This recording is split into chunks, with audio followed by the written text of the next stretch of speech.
नका महादेव ना नाव काढ कमाल या बहिणीच ना पायच पडो असा जीव करत. आणि त्या प्रदीप मिश्रा महाराज नवी बिचारांना पाय देऊन पान पिलीस मला देखील नाही त्या बाबा भेटतात पहिले पाय दिलीसून प्रसाद लिहिलीस थोडं त्या बाबाने इथला उपकार घ्यात ना पुरा भारतभर मा गावे गावना महादेव जागे कट टाकात त्या बाबाने.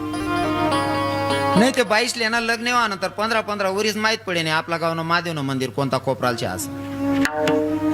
आता ते महादेवना मंदिर मा गावमा 1.5 तास नंबर लागत नाही. आता आखो डिल्ल पडी गे बा यंदा आपला बाकी नसले सवर आज पैतान पाठ लागाने पहिला उरीसले असा लट केलं होतात ना एकरोज महादेव म्हणचं पण मावना रवी किरण महाराज म्हणता काय बाबा तुना बरा कान देत मग कीर्तने चालतं म्हणे या बहिणीले कीर्तन परत सांग देत जायर भाऊ म्हणे म्हणता काय एक कवडी रात्री उठाट देतीस म्हणे माले